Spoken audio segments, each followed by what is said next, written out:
वराह अवतार और रहस्यमय प्रतिज्ञा सतयुग का प्रारंभ था। पृथ्वी पर धर्म का शासन था, लेकिन असुरों की शक्ति धीरे धीरे बढ़ रही थी। हिरण्याक्ष नामक असुर अपनी शक्ति के घमंड में इतना अंधा हो गया कि उसने पृथ्वी का अपहरण कर लिया और उसे पाताल लोक में छिपा दिया। देवता भयभीत हो उठे और भगवान विष्णु से प्रार्थना करने लगे। तभी भगवान ने वराह अवतार धारण किया, एक विशाल जंगली सुअर का रूप जिसकी चमकते हुए नेत्रों में प्रलयंकारी शक्ति थी। भगवान वराह पृथ्वी को बचाने के लिए पाताल लोक की गहराइयों में पहुंचे। वहां हिरण्याक्ष से उनका घमासान युद्ध हुआ। पूरी सृष्टि कांप उठी। अंततः भगवान वराह ने अपने विशाल दांतों से पृथ्वी को उठा लिया और हिरण्याक्ष का वध कर दिया। लेकिन यह कहानी यहीं समाप्त नहीं होती। रहस्यमय प्रतिज्ञा। जब भगवान वराह पृथ्वी को जल से निकालकर सतह पर स्थापित करने वाले थे, तभी आकाशवाणी हुई। हे विष्णु, तुमने पृथ्वी को बचाया, परंतु उसके नीचे छिपा रहस्य अब प्रकट होगा। क्या तुम तैयार हो? भगवान वराह ने ध्यान लगाया और उन्हें एक रहस्यमय शक्ति का आभास हुआ। पाताल लोक की गहराइयों में एक प्राचीन मंदिर था, जिसके द्वार सदियों से बंद थे। जब भगवान वराह ने उस मंदिर के द्वार को खोला, तो उनके समक्ष एक तेजस्वी बालक प्रकट हुआ। बालक के नेत्र अग्नि के समान दहक रहे थे।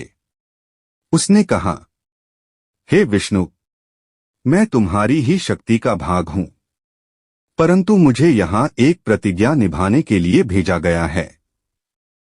भगवान वराह ने पूछा, कौन सी प्रतिज्ञा?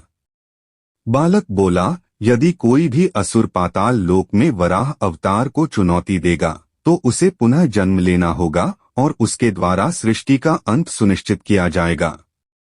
भगवान वराह चौंक उठे। उन्होंने उस बालक को ध्यान से देखा। वह कोई साधारण बालक नहीं था, वह स्वयं काल का दूत था, जिसे महाकाल ने भेजा था। भगवान वराह ने सोचा, क्या यह भविष्यवाणी सत्य होगी? क्या मेरा पुनर्जन्म होगा? और तभी अप्रत्याशित मोड़। भगवान वराह ने जब बालक को स्पर्श किया, तो पूरी सृष्टि हिल गई। बालक अचानक एक महाकाय स्वरूप में बदल गया।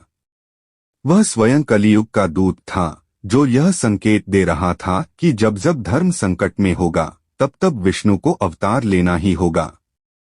अचानक वह बालक अदृश्य हो गया और भगवान वराह ने पृथ्वी को स्थापित कर दिया। देवताओं ने उनकी स्तुति की, लेकिन भगवान विष्णु के मन में एक प्रश्न छोड़ गया। क्या यह वराह अवतार का अंतिम अवतरण था, या फिर किसी युग में किसी और स्वरूप में मुझे लौटना ही होगा? अंतिम संदेश। इस घटना के हजारों वर्षों बाद कलयुग में एक बालक एक प्राचीन मंदिर में ध्यानमग्न बैठा था। उसके हृदय में विष्णु का भक्तिभाव था, परंतु उसकी आत्मा में एक विचित्र कंपन था।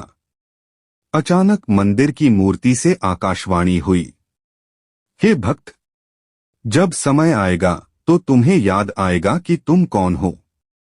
और उस दिन के बाद वह बालक बदल गया। उसकी आंखों में वही ज्वाला जलने लगी जो पाताल लोक में देखी गई थी। क्या वह बालक स्वयं वराह अवतार का संकेत था, या फिर कुछ और?